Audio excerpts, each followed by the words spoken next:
Hello, my name is Emily Johnson, and I am representing our research team today.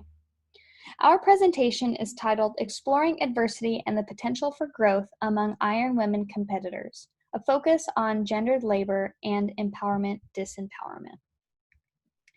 I want to start by thanking my research team. All have been instrumental throughout this process from the conception of the project as a master's thesis toward a publishable manuscript. Our research team has worked tirelessly over the past 4 years to bring this project to fruition. So, what is an Ironman? An Ironman triathlon is a 140.6-mile journey with a smattering of swimming, biking, and running, in that order. Typically, the average cost greatly depends on equipment purchases like bikes, wetsuits, and GPS watches.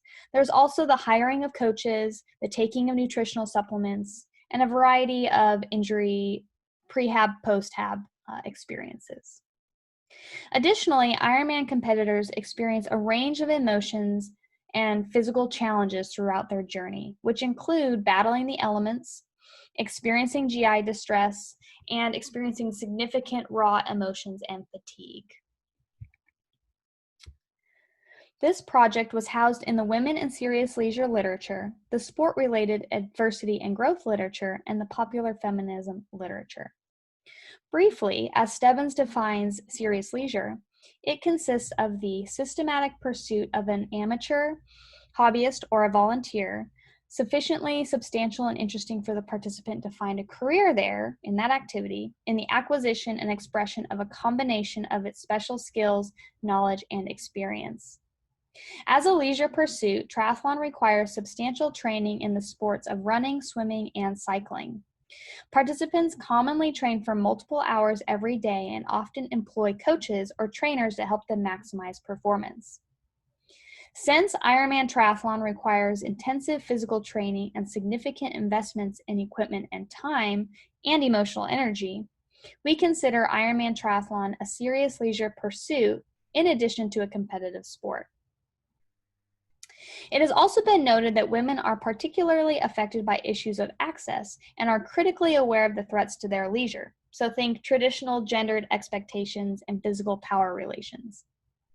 Negotiation of these form an integral and ongoing aspect of their serious leisure participation. Researchers identified triathlon as one site of resistance to dominant gender discourses, specifically those about women's bodies, sociology, and the meanings they ascribe to triathlon participation. Collectively, leisure studies literature indicates that women experience gendered barriers to participation in triathlon, but that women also exercise a degree of agency to negotiate these constraints, and in the process are able to recreate and reappropriate their bodies and their sport. In the sports psychology literature, it is well established that sport-related adversity can catalyze athlete growth and facilitate elite performance. Often, these sport-specific instances include injuries, performance setbacks, and life challenges. Researchers have found that not only do experiences of critical incidents act as a catalyst for the development of mental toughness, but that growth occurred as a result of stressful sport-related experiences. Results from the Growth Through Adversity and leisure studies literatures have suggested that women experience sport in gendered ways and that adverse experiences may also be a part of this. For example, growth, empowerment, and resistance are all identified as positive outcomes of adverse experiences. Yet critical theorists deploying post-feminism, popular feminism, and neoliberal feminisms call for a critical re-evaluation of these concepts and the extent to which they function to challenge structures of patriarchal power, or work instead to appease the individual while reinforcing these same structures and the status quo. This is problematic in that it is ultimately up to a woman to engage in the pursuit of establishing the coveted work-family balance, which has become a popular feminist ideal. And we will talk about this later in the presentation. To date, no studies have been undertaken to theorize Ironman growth and empowerment through serious leisure as potentially gendered undertakings. The purpose of this study was twofold. Originally, we desired to explore adversity and the potential for growth among female Ironman competitors. This evolved into a secondary purpose through the use of crystallization to also examine the potentially gendered nature of these experiences.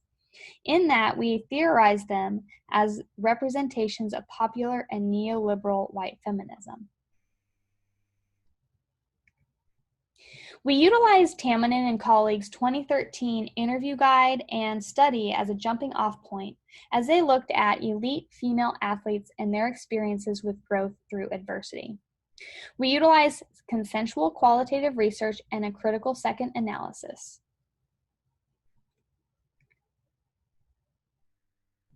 We had 7 self-identified female Ironman competitors. The average age was nearly 50, with the average triathlon participation at 13 years. 6 of our participants were married, with 1 widowed, and all self-identified as middle to upper middle class. CQR is constructivist, with a focus on the depth of individual stories and consensus among team members. Our team did conduct an additional critical analysis as the first author's interest in popular feminism developed.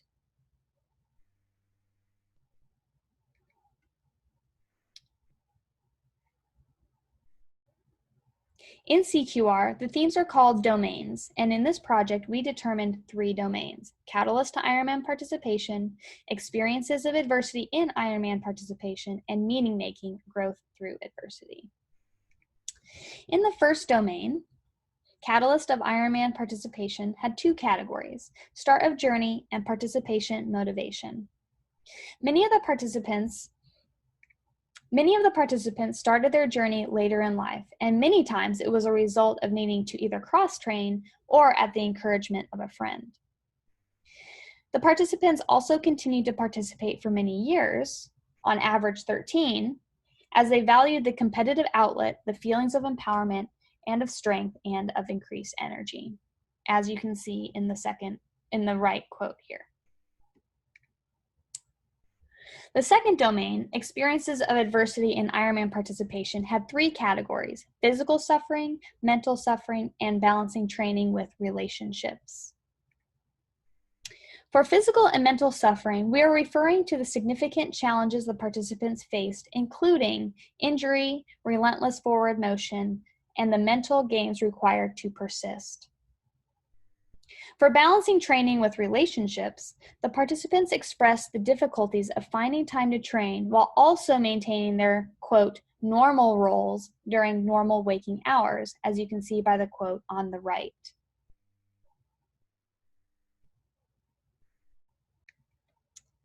The third domain, meaning-making, growth through adversity, had 2 categories: warrior spirit and navigating social support and expectations. As a result of their adversities, the participants expressed what we termed warrior spirit, which encompassed the development of mental toughness, feelings of empowerment and of enlightenment, and of grit, to name a few. Through the balancing act of training and maintaining relationships, the participants made meaning through questioning participation, negotiating training with their family time, and establishing rules of engagement. They also had to rationalize why Ironman participation was important for themselves, and they wrestled with the lack of social support in some cases, as indicated by the quote on the right.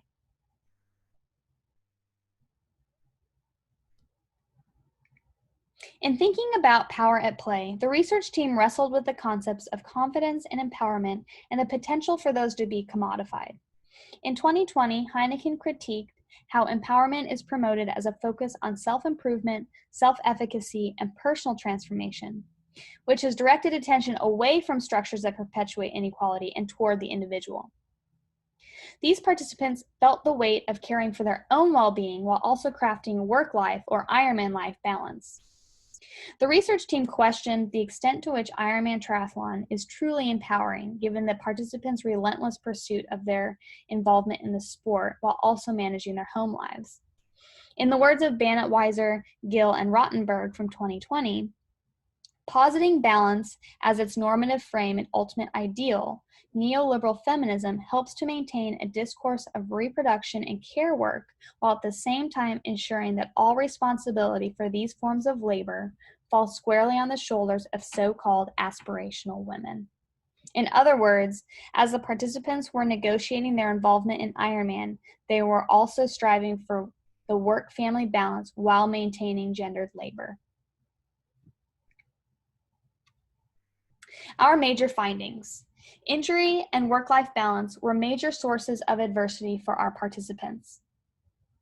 As was mentioned, we wrestled with the notions of empowerment as well as the emancipatory nature of Ironman triathlon for women. While there are many positive findings, the participants actively expressed their feelings of empowerment. They developed mental toughness. They enjoyed the social support experiences. They overcame adversity and they became stronger. The research team did feel that the persistent gendered labor, hegemonic family culture, and pursuit of the unattainable work-family balance overshadowed some of these findings. Briefly, there were some limitations. Ironman by nature implies a higher socioeconomic status. All of our participants identified as cisgender and Christian.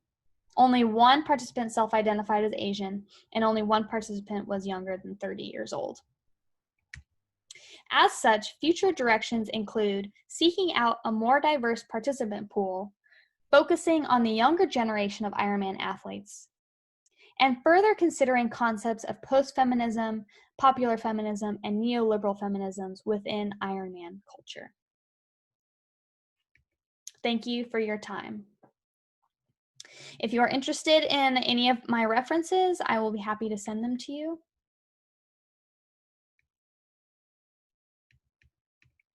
Thank you.